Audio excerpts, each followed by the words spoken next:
Boa tarde a todos, bom dia, boa noite, não sei que hora que você vai estar vendo esse vídeo. Vamos dar aqui continuidade na divulgação da verdadeira espiritualidade. Estamos fazendo aqui a introdução deste trabalho do livro do professor Benito Bifano, Humanidade, Manual Prático da Espiritualidade, Patrimônio da Humanidade. Paramos aqui nesse ponto da introdução e vamos dar continuidade. Erroneamente, julgam os religiosos, imbuídos em ideias de santidade, que são umas perfeições em matéria de espiritualidade. Mas, por mais penoso que se afigure ao espírito adorador, conciliar o seu entendimento com a classificação do seu estado, aqui apontada, de nada lhe valerá a sua obstinada intransigência em querer fechar os olhos à verdade, porque, a custo de novas encarnações, de muitas e prolongadas meditações, de estudo, de sofrimento, de trabalhos e de experiência, terá de conquistar os graus de espiritualidade que lhe faltaram para que seu espírito alcance o conhecimento da realidade com a força de convicção que resulta de evidência dos fatos. Espiritualidade e intelectualidade são faculdades diferentes, que o indivíduo aprimora independentemente uma da outra, podendo avançar mais no desenvolvimento de uma do que da outra, no curso da encarnação, conforme as circunstâncias do seu viver. Entretanto, as duas são indispensáveis, a evolução do espírito, pelo que terão de ser conquistadas sob o império de uma determinação irrevogável. O desenvolvimento espiritual e intelectual obedece a uma complexidade de aptidões, de conhecimentos, de experiências, de exercícios, de soluções que o espírito só pode obter encarnando um considerável número de vezes e em lugares diferentes.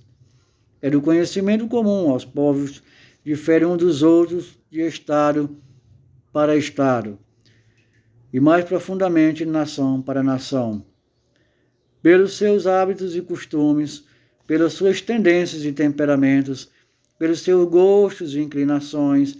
Em cada um desses aglomerados humanos, o espírito conta com determinada oportunidade de desenvolver faculdade que estão em atraso quanto ao desenvolvimento já adquirido de outras. O que o espírito procura antes de encarnar é conseguir o equilíbrio na sua evolução para produzir uma situação normal ou de constrangimento no meio que tiver de exercer a sua atividade.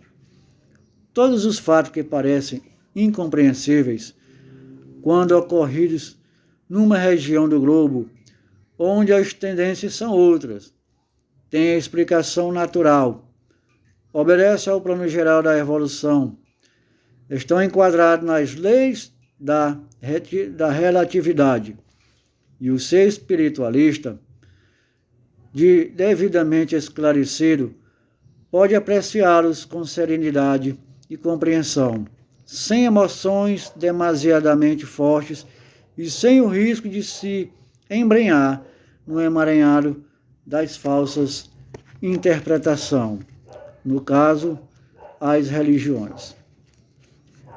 Todo indivíduo não possui só defeitos, nem tampouco só qualidades. Ambos os atributos fazem parte de sua formação moral. Na sua luta, ele visa reduzir os defeitos e aumentar as qualidades, desde que comece a despertar para a vida. Assim como uma soma de indivíduos representa um povo, a formação moral desse povo é a soma parcelada das qualidades e defeitos dos indivíduos que o compõem. Deste modo, é que cada criatura dá sua maior ou menor contribuição, boa ou má, para a variação do nível moral do povo que escolheu para, no seu meio, encarnar. Daí, a necessidade de compreender qual a responsabilidade que lhe cabe no conserto das suas atribuições psicológicas. A evolução do espírito se processa na medida do esforço que para tal fim fizer, da vontade que possuir e da aspiração que manifestar. As pausas na evolução se verificam pela indolência, pelo comodismo e pela indiferença, especialmente quando o espírito não se sente muito assediado pelas atribulações. Mas quando as atribulações vêm, e não deixam de vir para despertar, é que o indolente se sente completamente desnorteado pela insegurança que constata no vácuo que criou no interior da sua existência.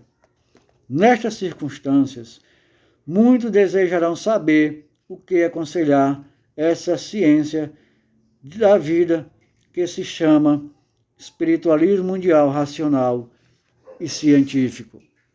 Essa doutrina espiritualista é para os fortes de espírito, para os que não conhecem a indolência, o desânimo, a desonra, a deslealdade, a falsidade e as demais qualidades negativas.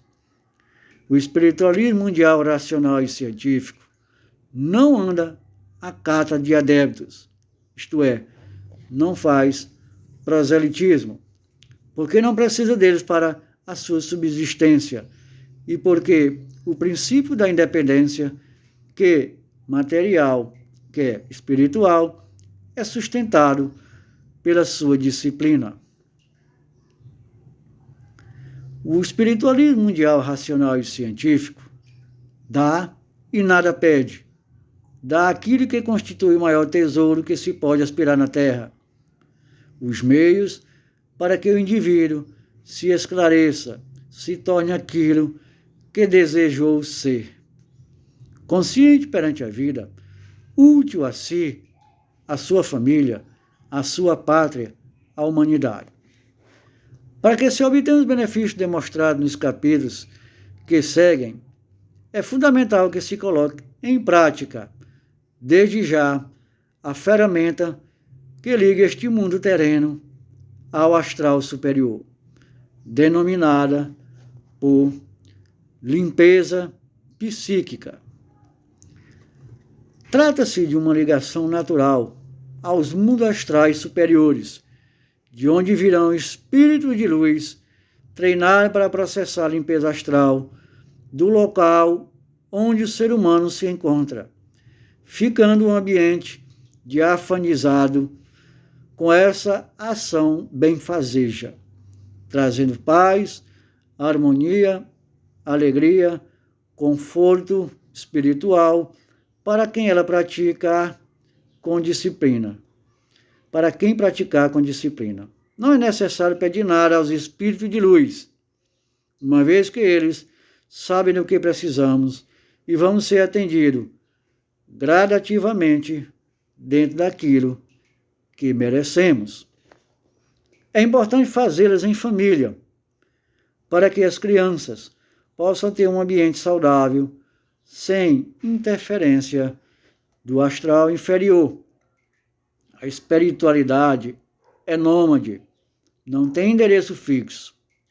É preciso fazer essas vibrações espirituais diariamente por 5 minutos ou mais, todos os dias, de manhã e à noite. Horário aconselhado pelo espiritualismo mundial racional e científico, 7 da manhã e 8 horas da noite. Ou determinar outro horário e fazê-la sempre de forma disciplinar, nos mesmos horários. Fazer primeiro o número 1 e depois repetir por 5 minutos ou mais a número 2. Vamos ver aqui como se processa a limpeza psíquica. A primeira irradiação você vai fazer uma única vez. Diz assim: ao astral superior, grande foco, força criadora. Nós sabemos que as leis que regem o universo são naturais e imutáveis, e a elas tudo está sujeito. Sabemos também que é pelo estudo, raciocínio e o sofrimento derivado da luta contra os maus hábitos e as imperfeições que o espírito se esclarece e alcança maior evolução. Certo de que nos cabe fazer e pondo em ação o nosso livre-arbítrio para o bem, irradiamos pensamentos aos espíritos superiores para que ele nos envolva na sua luz e fluidos, fortificando-nos para o cumprimento dos nossos deveres. Segunda irradiação, repetir por 5 minutos, atento a cada palavra, 5 minutos ou mais. Grande foco, vida do universo. Aqui estamos a irradiar pensamentos aos espíritos superiores para que ele nos envolva na sua luz e fluidos, fortificando-nos para o cumprimento dos nossos deveres. Repetir por uma vez cada um para encerrar a radiação.